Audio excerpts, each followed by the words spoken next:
if you compare, like you said, the 12 th system and the major scale, more, uh, it's what I would like to talk about. The major scale in the West, do re mi fa sol la ti do, is exactly the same of what we came up in the East, which is sa re ga ma pa dha ni sa. Same relative gap between two notes. So essentially, it's a sort of a equation which we perceived, or like we being the musicians of that time, they perceived it through their ears. So essentially, is all music a bunch of equations we perceive and we like it somehow? I think I mentioned this right at the beginning of my previous comment that these equations basically help us bring order to the unordered, right? They could have heard a lot more things we don't know because we weren't there, but they were like, "It's too much. I can't handle it," or whatever, and they would have brought it down to these things that are the obvious ones to make it easier for them to understand, or others to understand, or easier for them to share or to use, whatever.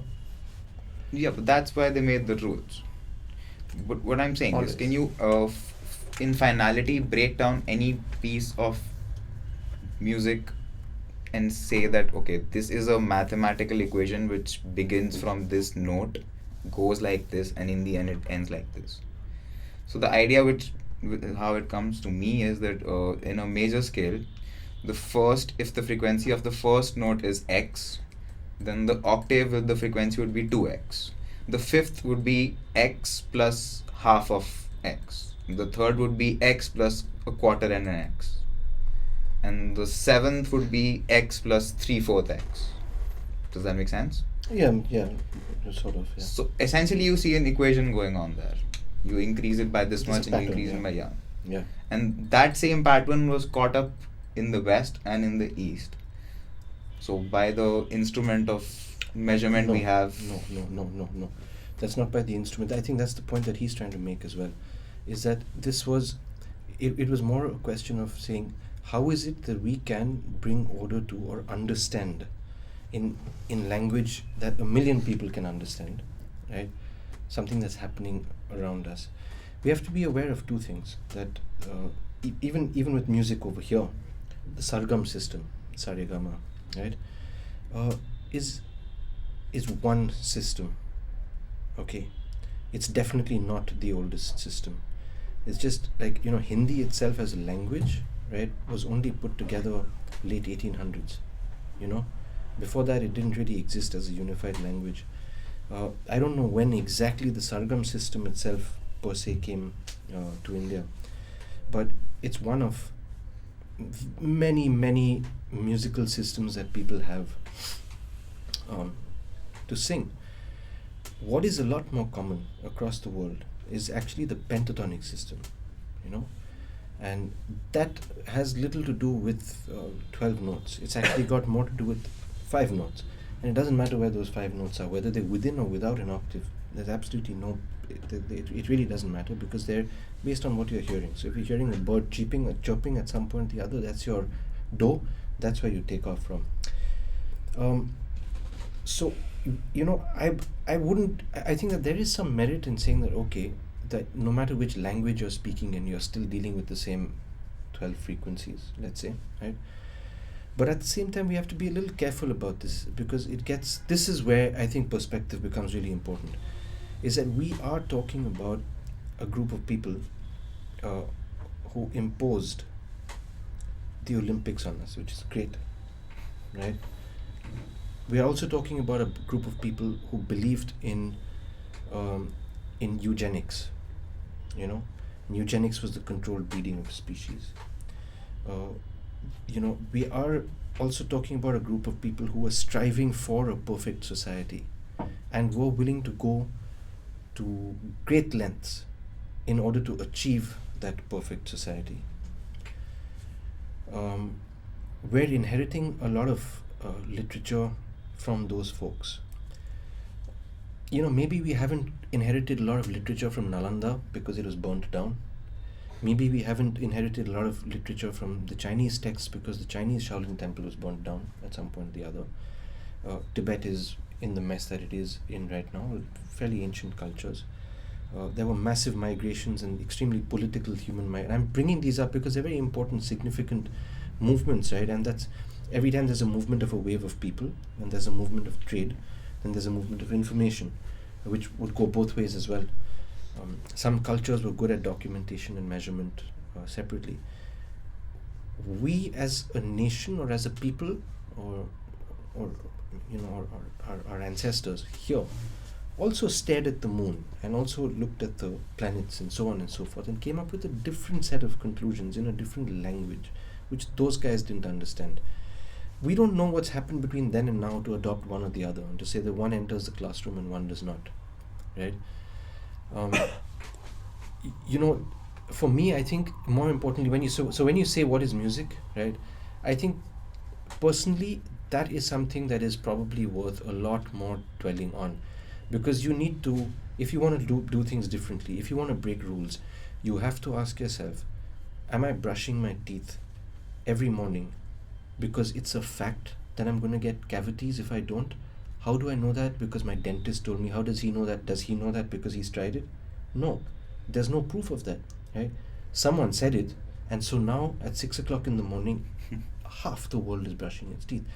Are we in a position to look at life differently and say that maybe that's not the best way to go about things? Maybe there's another way of going about things. See, that is a problem. Okay, and that's a problem that has allowed us to be governed. It's allowed us to be democratized. It's allowed the Gutenberg press, or whatever, that Bible, the printer to it's allowed the democratization of Christianity with the controls of it still being left in the papal vestiges, right?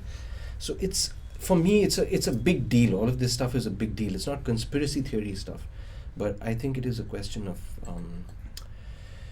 being in a situation where if you were the one to make the rules, who would be listening to you? I'm gonna a lot of his points, I'm gonna just talk about those and relate it back to a point that you made earlier in one of your questions. But basically, when people move around, a lot of things get moved around, right?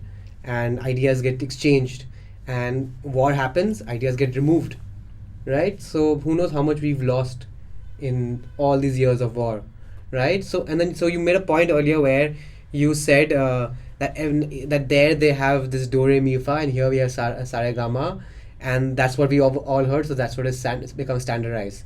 But like he said, that could have just been adopted when they came and took over us, right? So we've adopted that because they gave us that, right? But if you look at it, the past before that, none of the music from here, from anywhere in Asia, in fact, resembles anything with the system.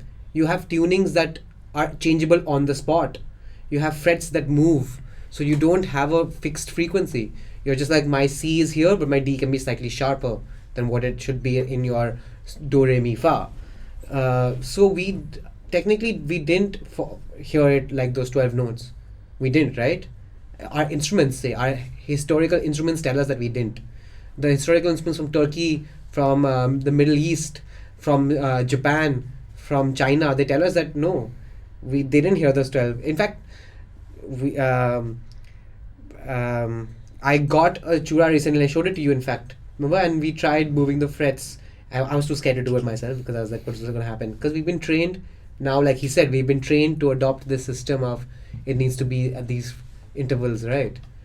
So, your point is kind of invalid there, right? That we didn't really hear it like that. Okay, fair enough. We That's don't the know system that we did, have. right? Yeah, So it is very, very tricky. And I'd like to now go back to that thing, if you don't mind, about talking a little more about the pentatonic. Becomes interesting. Again, it's a name, and I hate myself for just using that name, and but it's interesting because that somehow or the other seems to be quite pervasive. Funnily enough, you take, let's say, a culture like the Mongols. They've been secluded.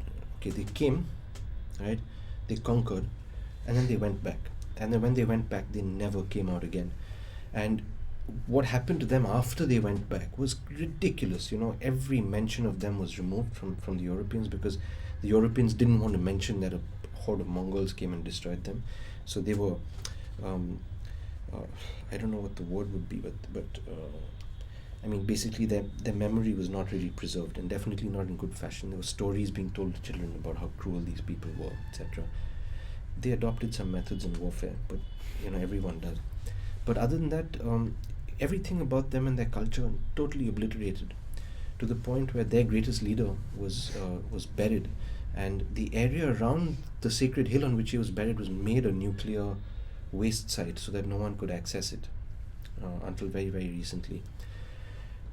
These people have a form of music as well, and it's very, very interesting. It's rhythmically extremely accessible. It's the blues, like whack bam blues. The instruments are beautiful. They've got a couple of things. It could be similar to. There's a drum that's very, very similar to a djembe. It's like a large djembe. There's something that's even larger that's similar to a large timpani, and it's similar to a Rajasthani instrument that we have here. And funny, because both those cultures are nomadic cultures, right? Why they would want to be carrying such a large drum on their backs is anybody's question, but they said, yeah, we'll do it. But they probably didn't carry it on their backs, right? They wanted to they, carry they some carried animal. it on horse cart or whatever Yeah. it is, just like they Maybe carried the even some entire camels. utes. They carried their utes and their tents with them. And then they had the singing thing. Now, they are one of the few cultures in the world that sing the way they do. And they can sing in two voices at the same time. And one voice is stable and the other voice is changing, right? Now, that's actually not inaccessible. In my more adventurous moments, I've tried it. And there have been times when it actually works. It's not a big deal. It expands my technical range. Technically, I can go down to a D or a C sometimes, as per whatever thing is. But when I do this, I'm going into some other zone where it's deeper than I can hear. My question is now, what's going on here? Who's not talking about this? Why? What's the problem? Is it too difficult for Andrew to learn, or for John Cage to learn and document and write about, and then come back and put into a Trinity exam workbook? That's important, because that is the politics which decides what music we learn. The world learns, because they are giving the world that information. Why must he spend his 12 minutes now, 13 minutes with 3 acts of silence where he could figure out what these guys do with their throat singing and their throat chanting, and because it sounds amazing. I just recently heard a Mongolian metal band. It's ridiculous. And it was mind-blowing, like the things they do. Like this metal band, when these guys drone, they're droning from here. They're not droning from a bass guitar. Yeah. And man, it's crazy. It's just Name of the band? I don't remember the name of the band. they're difficult to I wish pronounce. I do. It's a Gyun Oh, we'll figure it out and put it down. Gyuntu or something like that. Tyuku. They're, So how often have you guys thought about what is music? Has it ever occurred, like, I'm sure it occurred to you to think about, like, what I'm doing, I'm a musician, so what is it? Or do you remember what made you think about oh God, the abstract definition of it?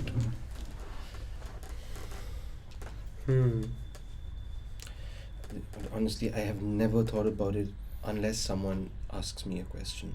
But I do not think about it. I think about a lot of stuff.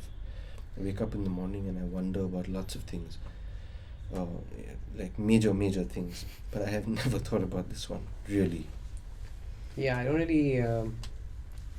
really think about what is music and what it is for me and all that. I just accept what it has made me, or what I make of it, I guess, if that makes sense.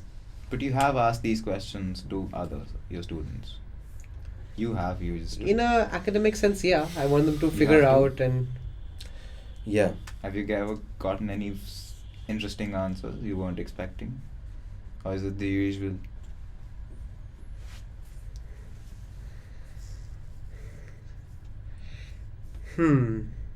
I wouldn't, yeah, Broadly, it's generally the same. generally the usual. I would say I hear funny things. I have exercises where we listen to, let's say, chords or sounds of chords or sounds of harmonies of different notes, and we try to put like an image to it, or try to put like a memory to it or a feeling to it. And so I've heard a lot of crazy stuff in that.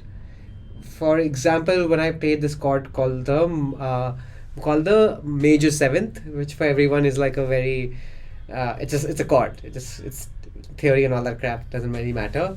But most of the people, they listen to it and they're like, it's nice, it's calming, it's mellow. It makes you think about, it makes you slightly nostalgic. But this one guy was like, it makes me think of this room which is full of blood and this murders just happened, and I'm standing there holding the knife and drenched and my hand is dripping, and I was just like, that's pretty intense. How you got that, I do not know, but it's really cool to see it from you, right? And now if I heard it, I would be like, cool, because I've heard it before, and now I can through him I can perceive that, which is pretty. I mean, like those kind of different things I hear, but I've never really when I say what is music, then I don't really.